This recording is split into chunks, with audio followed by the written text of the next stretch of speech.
कर्तव्यदक्ष police अधिकाऱ्यांनी सांगितलं की तुमच्या डेसिबलचा आवाज वाढलेला आहे. आपल्या आरमायटी कॉम्रेड बोलत असताना त्या स्वतः वकील आहेत आणि ज्या वेळेस आपला आवाज वाढतो त्यावेळेस आवाज दाबण्याचं काम हे सरकार करतात. हे पोलीसवाले आपलेच बांधव आहेत, आपल्या शेतकऱ्यांचे लेकर आहेत. वरून एकनाथ शिंदे किंवा त्यांच्या चलित सपाट्याचा फोन आल्याच्या नंतर ते सांगतात की आवाज कमी करायला हवा. आझाद मैदान आम्ही SFI मध्ये होतो तेव्हापासून या आझाद मैदानावर मोर्चे काढतो. हे आझाद मैदान हे पूर्ण मोकळं होतं. या आझाद मैदानाला आझाद करण्याची खरी आवश्यकता आहे. सुटलेल्या चेहऱ्याचे कामगार कष्टकरी ज्यावेळेस इथं मुंबईमध्ये धडकले त्यावेळेस एकनाथ शिंदे, देवेंद्र फडणवीस आणि अजित पवार यांना विश्वास नव्हता की शालेय पोषण आहार कामगार एवढ्या संख्येनं मुंबईच्या आझाद मैदानावर येतील. मुंबईमध्ये आणि महाराष्ट्रामध्ये मुसळधार पाऊस आणि अतिवृष्टीचा या 4 दिवसापासून कार्यकाळ सुरू असताना राज्याचे अध्यक्ष AB पाटील, सरचिटणीस डॉक्टर अशोक थोरात आणि मीराताई शिंदे व आपले काही सहकारी इथं 2 सप्टेंबर पासून या आझाद मैदानावर तळ ठोकून आहेत आणि त्यांच्या मागण्या काय आहेत? शिक्षण मंत्र्यांनी 4 जुलैला ते गेल्या वर्षी घोषणा केली होती 1000 रुपये मानधनवाढीची, ती मानधनवाढ त्याची अंमलबजावणी करावी. सुप्रीम कोर्टाची गाईडलाईन आहे, जो देशातला काम करतो त्या कामगाराला 26,500 रुपये मानधन देण्यात यावं, पगार देण्यात यावा. त्या सुप्रीम कोर्टाच्या गाईडलाईनची, मार्गदर्शक तत्वाची अंमलबजावणी व्हावी ही आपली मागणी आहे. आणि कामगार कष्टकऱ्यांच्या माध्यमातून आपण लढत असताना आपल्या CITU आपल्याकडे वेगवेगळ्या संघटना आहेत. आता महामहिम राष्ट्रपती मुर्मू यांच्यासोबत एका समारंभात राहिलेल्या आपल्या कॉम्रेड उज्ज्वला पडलवाल त्यांनी जोशपूर्ण आणि घडाघाटी भाषण केलं. आपले सर्व नेते जे आहेत ते वेगवेगळ्या संघटनेचे पदाधिकारी आहेत आणि हे सर्व पदाधिकारी ज्या संघटनेमध्ये काम करतात त्या संघटनेच्या लोकसंख्येवर आपल्या विजयाची दिशा ठरली जाते. मित्र, अशा व गटप्रवर्तक फेडरेशनच्या आपल्या उज्ज्वला कॉम्रेड आणि संगीता साळवे यांनी आता आपल्यापुढे भाषण केलं.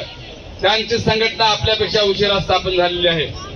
जिथं अन्याय अत्याचार होतो, जिथं पगार वाढीचे प्रश्न निर्माण होतात तिथे लाल झेंडा ऑटोमॅटिक तयार होतो आणि त्याची निर्मिती होऊन तिथं संघटना स्थापन केली जाते आणि त्या योग्य पद्धतीने योग्य दिशेने आपण जर लढलो तर आपल्या मागण्या निश्चितच सुटतात.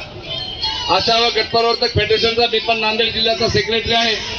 आवाज दिल्याच्या नंतर तिथे हजारो अशा भगिनी येतात, धारेवर धरला जातं सीओ आणि त्या आरोग्य अधिकाऱ्यांना स्थानिक मागण्या सोडवल्या जातात आणि राज्य आणि केंद्र स्तरावरच्या मागण्या ज्या आहेत त्या आपण वर पाठवण्यास त्यांना भाग पाडतो. आता आम्ही बघतो महाराष्ट्राच्या कानाकोपऱ्यातून खिचडी शिजवणारे शालेय पोषण कामगार आलेले आहेत. अनेक बसलेत आपल्या भिंतीच्या काठ्याला आणि ह्या एकनाथ शिंदे, फडणवीस आणि अजित पवारला हेच पाहिजे की आपल्यामध्ये फूट कशी पडली पाहिजे यासाठी ते प्रयत्नशील असतात. इंग्रजांचं जे धोरण होतं फूट पाडून अगोदर फोडा आणि नंतर झोडा, ती नीती अवलंबण्याचं काम फडणवीसच्या काळामध्ये हे फडणवीसचं सरकार करत आहे. आता आपण बघतो कॉम्रेड रोहिदास जाधव जे SFIचे खूप मोठे नेते आहेत, त्यांनी सांगितलं की शेतकऱ्यांचा 1.5 वर्ष संघर्ष चालला.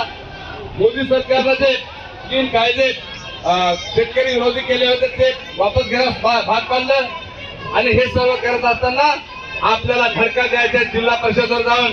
ते मुख्याध्यापक आपल्याला त्रास देतात. स्वतः मुख्याध्यापक हा कायद्यानं त्या गावामध्ये राहणं बंधनकारक आहे, मुख्यालय राहणं कायदा आहे, परंतु कोणताही शिक्षक त्या गावामध्ये राहत नाही. आणि आपल्या शालेय पोषण कामगारांना जर त्रास देत असतील तर त्यांना आपण तिथं धडा शिकवला पाहिजे COला भेटून. नांदेडमध्ये आम्ही सर्व करतो. नांदेडमध्ये आम्ही अनेक शिक्षकांना त्यांची जागा दाखवली आहे. लाल झेंडा हा रक्ताचा झेंडा आहे, क्रांतिकारी झेंडा आहे आणि लाल झेंडा हातात घेतल्याच्या नंतर पुढच्याच्या अंगावर काटे आल्याशिवाय राहत नाही, तर झोप उडल्याशिवाय राहत नाही. आणि लाल झेंड्याचा इतिहास जर बघितला जगातल्या सर्व कामगार कष्टकऱ्यांच्या क्रांत्या लाल झेंड्याने केलेल्या आहेत. आता आपण बघतो कॉम्रेड उज्ज्वला म्हणाले की महिलांना हलक्यात घेऊ नका. तुम्हाला एक साधं उदाहरण सांगतो. महिलेच्या हातात बांगड्या जरी असल्या, पायात चप्पल आहे आणि महिलांनी पायातली चप्पल हातात जरी घेतली तर 90% काम होते. आमचा नांदेडचा अनुभव आहे. आपल्याला इथून हे सगळं करायचं आहे. येणाऱ्या निवडणुकीमध्ये हरामखोरांना हरवायचं आहे. भांडवलदाराची मक्तेदारी करणारे अदानी अंबानीचे पाय चाटणारे हे सर्व मंत्री त्यांच्या लग्नाच्या कार्यक्रमामध्ये बुंदीवाड्यासाठी होते आणि इथं आपल्या आंदोलनाची नोटीस दिल्याच्या नंतर आम्हाला डेसिबल शिकवतात, हे खपून घेतलं जाणार नाही.